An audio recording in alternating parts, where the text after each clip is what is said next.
On behalf of my crew, I want to say that we accept this award on behalf of hip-hop music, black culture in general.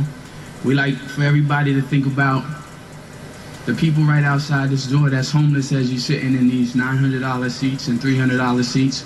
They not out there eating at all. One of the greatest hip-hop groups of all time made a statement when they won a Grammy. Also, we like to say to the universal black family that one day we're gonna recognize our true enemy and we're gonna stop attacking each other, and maybe then we'll get some changes going on. We'd like to thank the Academy for recognizing us. So peace to the guys in Earth. They are Digable Planets. In a time when Tupac Shakur, Biggie Smalls, and Ice Cube reigned supreme, gangsta rap was in, MTV was pushing it, and the record labels were more than happy to garner attention to the product from the masses. Digable went against the grain and stuck to their version of hip-hop, heavy with jazz, messages of the political climate. This is a group one should not only know, but keep on repeat. The group consists of Ishmael Butterfly Butler, Mariana Ladybug Mecca Vieira, who is one of the best female MCs ever, and Craig Doodlebug Irving. It's almost guaranteed you've heard a song of theirs and don't even know it. On their debut album, Reachin', A New Reputation of Time and Space, they make direct references, to name a few: Jimi Hendrix, Muslims, the Supreme Court, Miles Davis, and Venus. Each album has a litany of information. After all, with Mecca being from Brazil, Butler the son of a history professor, and Irving the child of an activist and school teacher, they have a bevy of knowledge that bumps through the speakers. In an interview with the LA Times, Butterfly gave this honest answer when questioned on what rappers influenced him. He gave a nod to Public Enemy, a force to be reckoned with in the political sphere of music. Yet journalist, historian, and author Dart Adams told Rolling Stone people were enamored with Digable Planets in the mainstream, but they didn't completely get them. For example, their names Doodlebug, Ladybug, and Butterfly? Let's get into it. The insect theory is embedded in communalism, and the goal was to show that we as a people can work together to better ourselves and push ourselves forward, Ladybug Mecca shared in regards to their unique stage names. In a 2018 interview, it was rooted in that. And on the name of the group, Digable Planets, Butler would tell OK Player, I was basically thinking the music we made was something people could dig. So Digable. I was listening to a lot of George Clinton and Sun Ra, so I was on some space stuff, cosmic. I was thinking of each person as a planet. We are all in a solar system, a galaxy, and trying to orbit around each other. That was my imagination for those words. They would form in 1987, signed with Pendulum Records in 92, and released their first album in 93 titled Reachin'. It led to stardom. They would enjoy commercial success, however, as noted by Chris Campbell, there was a consensus among them that the message behind the music was totally missed, and that their blackness was lost in the hype surrounding the release. It was in 1994 they had released their second album, Blowout Comb, competing for listeners' ears with Bad Boy Records, Death Row, Illmatic, Southern Playlist of Cadillac Funky Music, and many more. And this, well, this shocked many. What do I mean? Let's explain. Wrote Stereo Williams, despite glowing reviews, the cerebral, esoteric, jazzy rap of Digable Planets was suddenly ignored by mainstream audiences, and they'd injected the album with more pronounced 5% leanings that some critics cited as alienating to the pop, i.e. white, crowd. And how do we know this to be true? The group pays homage to plenty of African-American musicians and artists of the 60s and 70s, wrote Keisha Solomon in her piece. Blowout Comb's samples and shoutouts are like the little seeds encoded with meaningful yet obscure bits of black culture. Think De La's album, De La Soul is Dead. Blowout Comb can relate. The Black Panthers are referenced repeatedly through the Planets' work because of the strong connection they have. They all grew up in households shaped by the Black Liberation Movement. Mecca's parents were active in the liberation movement in Brazil. Craig's father was a member of the Black Panther Party, and Ishmael's parents participated in the Black Liberation Movement. It was as anti-establishment as an album could possibly get. Campbell puts in his write-up the significance of visuals that came with albums back in the day. The liner notes and sleeves are styled after the newspaper of the Black Panther movement, including propaganda art, ads for soul food venues, taglines to free political prisoners, and messages from and for the community. Other shoutouts include Sun Ra, Marvin Gaye, Sly and the Family Stone, Eric Dolphy, Derek Bell, Reggie Butler, George Clinton, and many, I need to bold and underline this,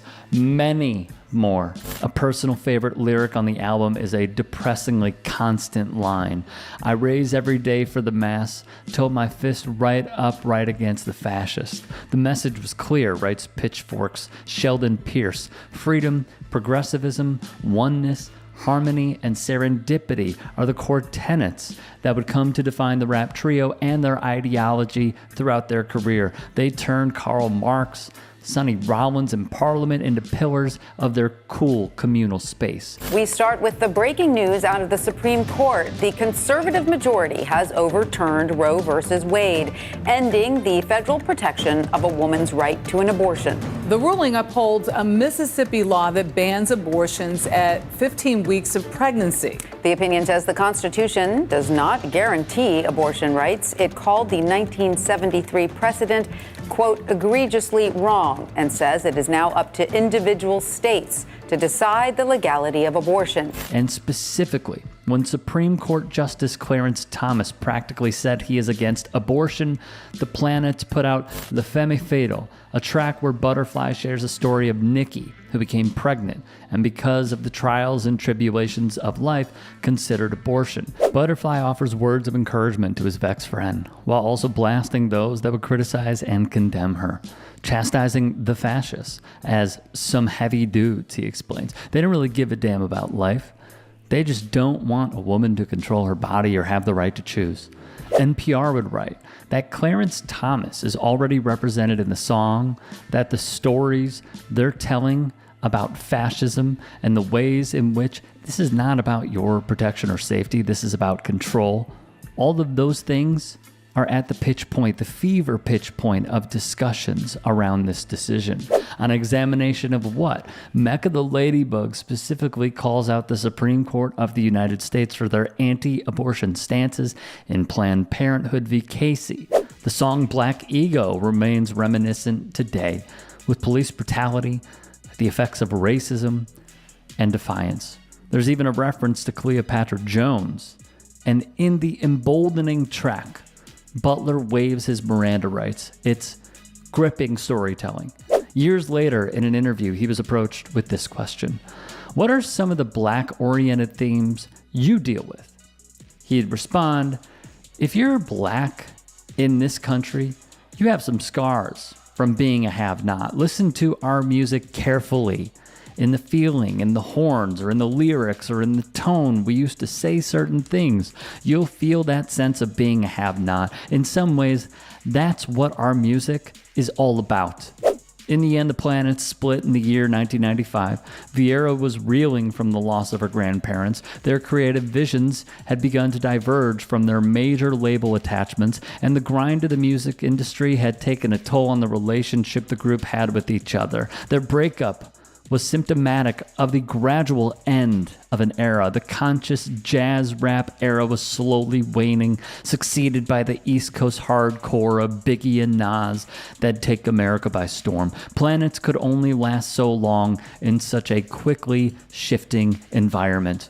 Butterfly would be asked by the LA Times, do you think hip-hop is too frivolous?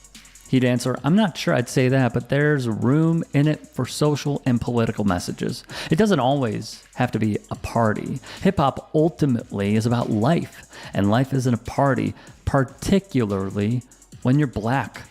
There should be things in hip-hop that deal with serious issues about being black in this country. We try to do that in our music. So if you want a jazzy, melodic hip-hop sound that you could play quite literally anywhere. Play it for the kids when you're taking them to school. Play it when you're lighting up. Play it when you're chilling with the boys. Play it if you want a game on, but you want music blasting throughout your house. Play it in the barber shop. Play it when you're taking the dog for a walk. Play it in the speakers when you're playing out back with the kids. Doesn't matter. This is a phenomenal group.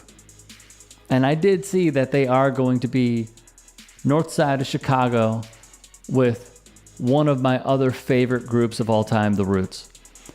If you know that they are coming to a town near you, I highly 10 out of 10 recommend that you go check them out.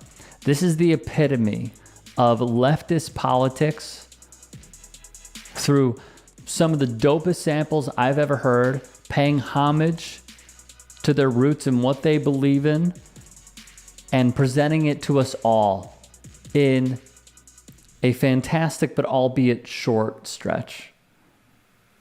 Digable Planets, much love.